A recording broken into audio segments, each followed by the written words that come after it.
Right then, here we go. Two paths to the Champions League, and I think this is our most favourable. Europa League, last 16 draw. Question is, who do you want? We can take on PAOK, SC Freiburg, Atletico Madrid, Fenerbahce, Slavia Prague, RC Lens, PSV, or Trabzonspor. Yeah, I'll be totally honest here. I can see us getting Atletico. I really can't. The only team we failed to beat in a league phase. So, here we go. Europa League last 16 draw. Pits us against not PAOK. Oh, it's going to be Atletico. You know it's going to be Atletico. It's not. They've got a Celtic in the last 16. Slavia Prague will take on Leipzig. PSV have got West Ham. Freiburg have got Atalanta. Fenerbahce have got Inter. So is it RC Lens or Trabzonspor? It's RC Lens, and I'll be honest here, they were part of our Europa Conference League knockout stages last year. I would have fancied our chances against either of those. All I wanted to make sure is we avoided Atletico. We did. We'll take on RC Lens. Wouldn't necessarily say it'll be a banker, no doubt about it, but mid-table in La Liga, Liga 1, it's an okay team. It's alright. But yeah, we're favourites for that one, no doubt about it. Bring them on. What's up guys, and welcome back to another episode in my Football Manager save. This is episode number 63. And today we're returning with two big games with our Cherries as face Sheffield United at home in the FA Cup last 16, plus RC Lens away in France in the first leg of our Europa League last 16 tie as well. Before we get to the games though, shall we getting on off camera. And of course, in the last episode, you saw our 1-0 victory at St Mary's and then the 3-0 win against Brighton to put us through to the FA Cup 5th round, where as you can see, we're enjoying against the Blades, Sheffield United at home, our first game today. Off camera, we played two games, and oh my goodness, almost our first defeat since December, and it would have been a shocker as well. We were 2-0 down at home to Nottingham Forest. One of those games where the form book just gets completely ripped apart like a dog of your homework. And yeah, 15 minutes in, Joe Worrell scored the opener, and then quarter of an hour later, it went 2-0 up. Thankfully, we did respond and managed to salvage ourselves a point. First, Garan Kowal latching onto a through ball, and then Captain Fantastic Scott McTominay rescuing us a point, heading in a Raul Quezada cross. And to be fair, it was still a really disappointing slip up. We did bounce back with a 2-0 victory away at Villa Park in the following game. I really should have played this game off camera, man, because it was an amazing, amazing win. Basically, I made a tactical change, and I'll show you in a moment's time. And I was just like to the boys, get at them. Like, seriously, get at them. They've been poor form recently. They're sliding down the table. Get at them and put them under pressure. First half, not too much to be fair, but in the second half, 3 minutes after the restart, Kowal made it 1-0, and then Quezada got another goal to make it 2-0 on what is his debut year for us, having an absolute blinder in a brilliant, brilliant win. So right now, as you can see, 4 points for a possible 6, and you might have seen it already. Bournemouth are top 4, but only just 9 games to go. Now, we are 7 points behind Manchester City and Liverpool in first and second, and 6 behind the Red Devils. You could say we got an outside shot at the title. You could also say Docs might end up marrying Scissor. It ain't going to happen. So right now, we're looking at the 4th place and thinking we're 2 points clear of Spurs and we're 4 clear of Chelsea. Aston Villa have been really poor recently. Now 6 points behind us. They've fallen massively. Actually, look at their form. It's been so bad. Hasenhüttl's side have absolutely tanked it in this second half of the season. But even so, right now, we're clear of the chasing pack, but the big blow is the goal difference. Right now, Spurs have got a better goal difference by 10, and Chelsea also have a better goal difference as well. So 9 games to go. Destiny is in our own hands, but it is still incredibly tight. If we can hold on to 4th, it'll be a dream, but 9 games to go. Like I said, 5th or 6th, that'll do me fine. Take it in stages. So, nothing else to show you other than the 2 games off camera. So, let's jump into the first one. Again, Sheffield United at home, the first game today. The Blades, as we know, championship side, right now in 2nd place under Graham Potter now, taking charge at Bramwell Lane 5 years ago, still there. And, yeah, Sheffield United's team, yeah, it's good enough to be in the Premier League, but not much better than a bottom half Premier League side, you say. So, we're favourites, no doubt about it, but could well be a cup set, because, you know, the FA Cup has been a really struggling competition for us this year. Heading into the game, though, this is a tactical change I made for the game against Aston Villa. First on the injury report, only 1 player down. That's still Gars with a broken ankle. Won't see him again until mid-March, I'd say. Possibly even later than that, based on the time it will take for him to get back to match fit. But this is the tactical change I made against Aston Villa. I literally just said to the boys, get at them. And I mean literally get right at them. Push as high up as you can, stepping up even more the defensive line. We're basically playing on their penalty area and pressing as much as we can and getting stuck into. I rarely ever have this instruction on. I rarely ever have it. But I did against Aston Villa, and I think being so assertive in that game, literally getting right at them, right in their faces, playing at a really high tempo as well, ended up working out. So I guess we'll keep it on for the first game and see how we get on. So this is our team. We've got Georgie in goal. Back for is Mitchell, Miodrag, Gomez and Aarons with Scott, the Chump and Radulovic through the middle. Traore and Sucic are our inside forwards, and Araujo, our top scorer in the competition, leads the line. On the bench you've got Ward, Mosquera, Smallcombe, Pugliese, Forsby, Batterina, Soria, Delap and Kawada as well. Days off for a few of our starters, such as McTominay and Urasevic and Kazada as well, but I trust the boys here against the Blades. First to two, Sheffield United, let's get to the quarters. Come on, you cherries. This is now our lowest priority, so if there was to be a cup set today, yeah, of course it would be disappointing. First loss since December, but I wouldn't be too disappointed either because, you know, there are two paths to the Champions League. I keep on talking about it, and that is by winning the Europa League or or finishing in the top four. So you win the FA Cup, you qualify for the Europa League. That's great. That's great. But I expect us to stay in the top six now. I can't see us dropping to 7th or below because we've got a really favourable end of season run.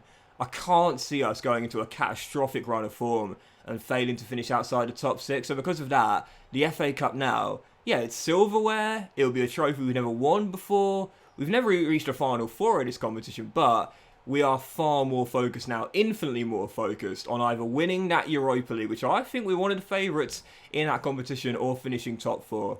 Even so, don't want to have our first loss of the calendar year so far as Miodrag heads in. Is that his first goal for the club? It is indeed first goal for Miodrag Stoic. And the Dragon heads us in front and makes it 1-0. Traore whips in the corner. Miodrag rises high. First goal since his 2 loan spells out at Leicester and Sassuolo. Bournemouth in front. Lovely stuff, boys. Lovely stuff. Second half to begin. We've got 3 players on bookings. This is why I don't like that get stuck in instruction. You know, I really don't. The Chump on a booking as a ball midfielder as well. Got to be careful about that. That always, I say always, often comes back to haunt me. So, got to be careful with that. I might take the instruction off now as we lead by 1. Blades looking to get back in the game here. So far haven't done anything, but their first chance could fall. Is the flag up? It's not, but Georgie makes the save anyway. Poor attempt. Both our opportunities coming from set pieces. So unlike Bournemouth, to be fair, we're okay at set pieces, but obviously the vast majority of our goals do come from open play, obviously. But even so, leading by 1. We get a second goal. I think that'll kill the game off. Great ball by Vlad. Araujo's onto it. He'll take it on from Red. Oh, it's an absolute screamer. Want to see it on the replay because that shouldn't have gone in, I think. But Araujo catches the keeper out and it's 2-0. It's an excellent ball over the top by Radulovic. I've still got the pass into space instruction on, even though Kowal's not on the pitch. But Araujo, yeah, I think I should have been saved, really. I think he deceived the goalkeeper. It kind of reminded me of who got the goals? It's Gineppo against Man City when he caught Ortega out in the Carabao Cup. You know what goal I'm talking about here. But it's 2-0. I think it should have been saved. Keeper positioning really poor. Loses flight of the ball. And Araujo, it's a great... He scores quite a few goals from outside the area, to be fair. And it's 2-0 Bournemouth. And this could be free and this could be game. Chump to Sucic. And Luka almost wraps it up. Tip behind for a corner. What a signing Araujo's been. I cannot believe the fans graded that as a C. I really can't. Less than £50 million for a guy who will be our backup striker and get us 20 goals a year. I mean, what more do you want? What more do you want? Sucic wraps it, game over. Bournemouth are going to the quarters for the 2nd year in a row. So just taking the starters off to make sure that none of our regulars will get injuries or suspensions. And it is going to be another win for Bournemouth in this long unbeaten run. Haven't lost in the calendar year thus far. And obviously, there are still 9 games to go in the league. We now got the quarterfinals of the FA Cup to come and the last 16 in the Europa League as well. But we are catching our good form and entering our stride at the best possible time. I've talked about it often. The biggest problem with this Bournemouth team is that we are inconsistent. Right now, we are on a long, unbeaten run. And technically, the treble is still on as well. Massive win. We're into the quarters. Ipswich are through to the quarters as well. Fair play. So, there'll be another Football League side still in the competition. And, oh yes, Luton held Arsenal to a goalless draw. Get in, boys. So Arsenal are now in the top 7. We've got a game in hand on them. And we're still 6 points clear. So well done, Luton. Massive point for them as they try and avoid a drop. Oh, if not now, then when? I love that saying, if not now, then when? If we can't reach the top 4, if we can't qualify for the Champions League this season, then when? If not this year, then when? Right, FA Cup quarters. Come on, Robinson. Give us Ipswich Town at home, please. Ipswich Town at home. We're not going to get Man City, thankfully. It's not Leeds or Chelsea. Is it Spurs? It is indeed. Tough draw there, so it'll be Ipswich against Liverpool. And it's Spurs away. Our record against Spurs is pretty mixed. We beat them in the Carabao Cup final, lest we forget, but we'll definitely be underdogs for that one. No doubt about it. Spurs away in the last 8. Wow, Newcastle are going down. Let's just beat them by a goal. They're going down, you know. They're going down. They brought in Parisi in January to help them stay up from Man City, but they're going down.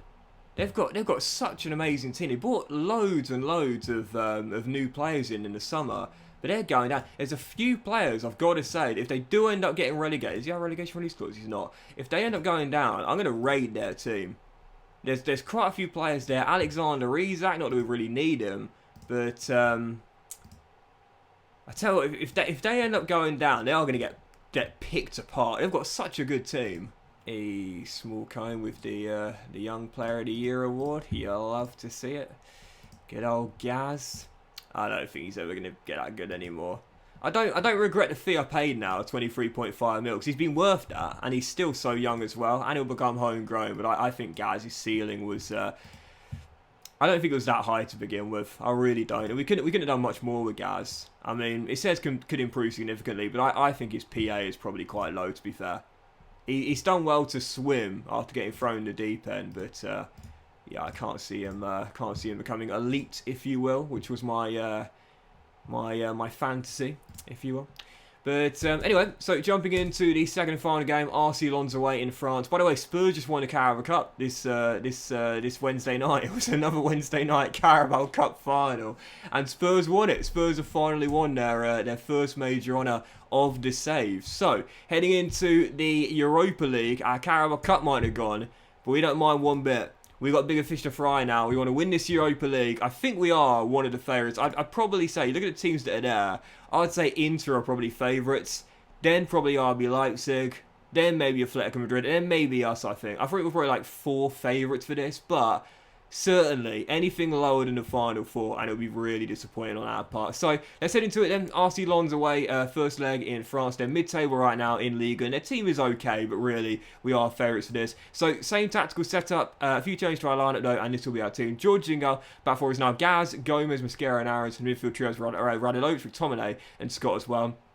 Kazeda and Sucic, the inside forwards, and Koal's back in the team, leading the line. On the bench, you've got Ward, Mia-Drag, Mitchell, Henderson, Forsby, the Chump, Urisevic, Traore, Soria, Delat, Watkins, and Araujo as well. Second and final game, Arsenal's away. Let's get a big win to take back to the Eddie Howe Stadium. Come on, you cherries. Yeah, they've got Jordan Larson up top, son of Henrik Larsson, of course. They've got Nkunku, the ex-Everton left-back, and Bete, the young Manchester City defender as well. So, there's a few players in there that are pretty decent, but really, if we can't beat them, we've let ourselves down. Alex Scott robs his man, finds Garang Koal. This should be one. And it is. It just about crossed the line for his 24th of the year. 4 minutes in, Roy Didi by a goal. Literally crossed the line in slow motion there, honestly.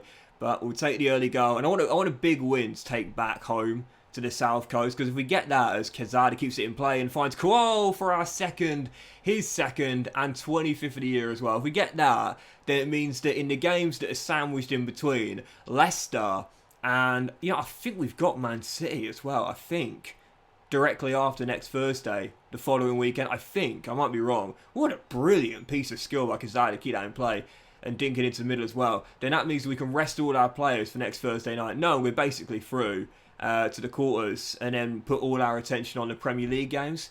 So, perfect start. This is what I wanted. 21 minutes in, we've taken the game to RC Lens. 2 goals up. Let's get a third, and let's make sure this is wrapped up in this first leg. And Bete, back to Lepri. As RC Lens desperately need to get a foothold in this game. They get a goal back, then they can get some confidence. But right now, they're looking shell-shocked here. We're playing this ridiculously high line. We stepped up as high as we can. And at the moment, the pressure is really paying off.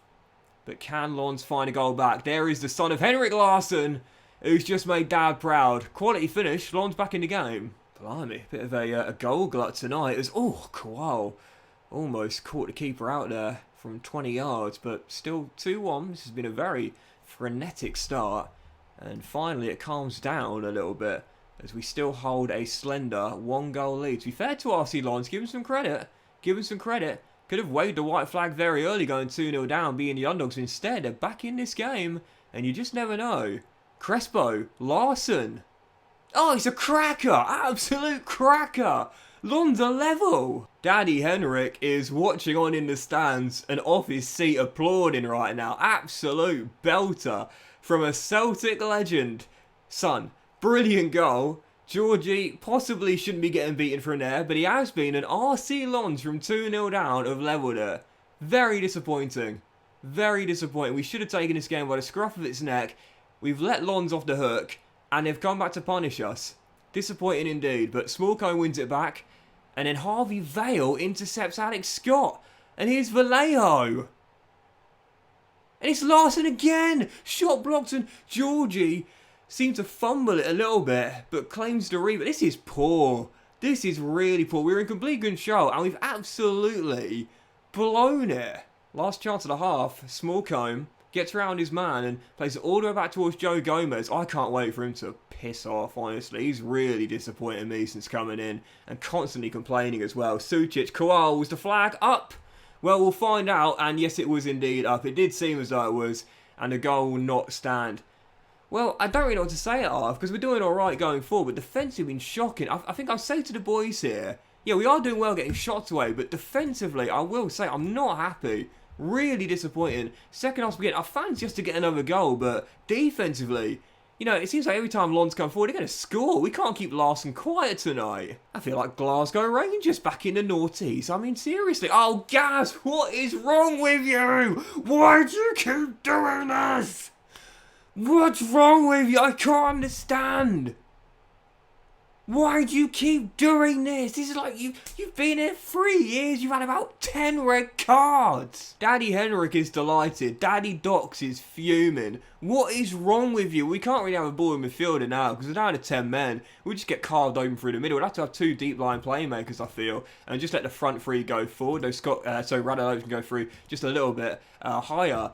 But Small, what is wrong with you?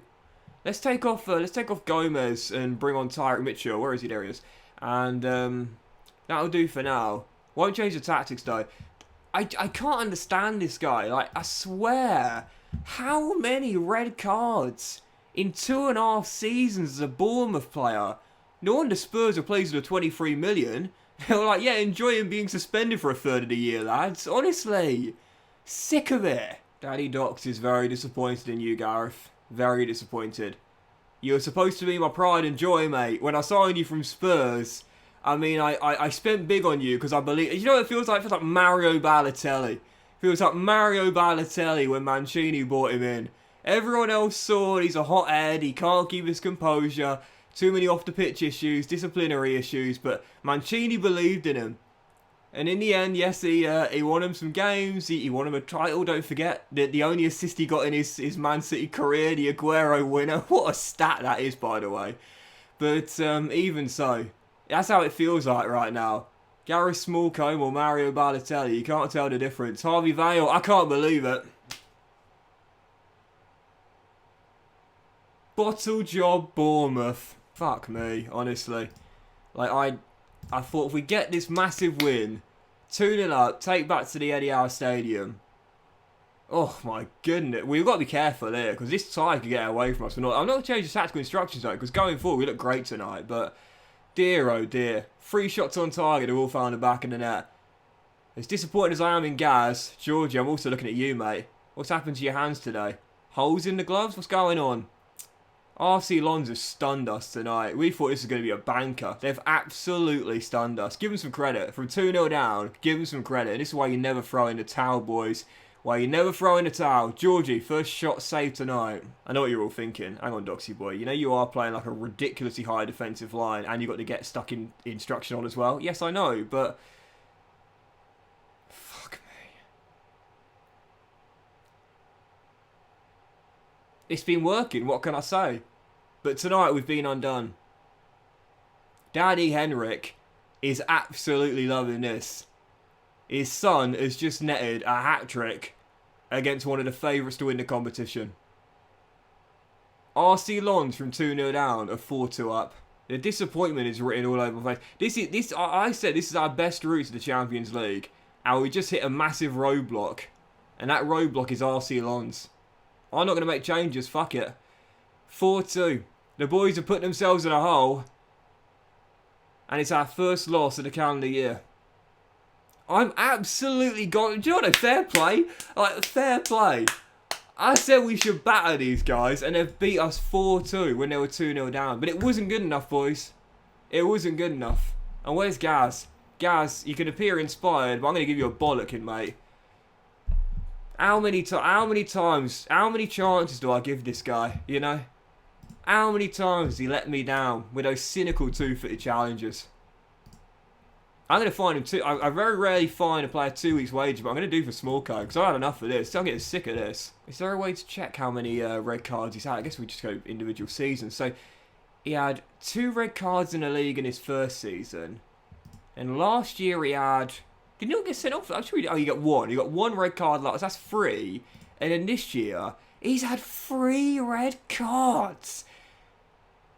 He's had 6 red cards since coming in. How many chances do I give this guy, honestly? I should have sold in a Schalke. I mean, you know, he loves me just like Balotelli loves Mancini, but like a tyrant of a son, I'm starting to lose my patience with the bloke. Can't believe it. What do? You give him a bollocking? You put an arm around him? What does Daddy Dox do to get the best out of Gareth Smallcombe? He's going to end up in Turkey in his late 20s. I just know it. I just know it. It's going to be a Balotelli career path. He'll play Serie D football, drop down and play for Wrexham for a bit. I just see it. Right, that's it. Our undefeated run's over. We've got to come back for this, man. This treble header. We can't miss this. We can't miss this. We'll play the Leicester game off camera, but the second leg of that Europa League last 16, we'll come back for that one. Trailing by 2, needing a big comeback to make it through to the quarters. Otherwise, that one and main path to the Champions League is gone. And then Man City in the Premier League, them going for the title. Let's go for the top 4. And Spurs away in the FA Cup quarter-final. That's going to be massive, man. Absolutely massive episode. Do not miss that one. Have a great day. Much love. And I'll see you for the next episode very soon. I'm not angry, Gareth. I'm just disappointed.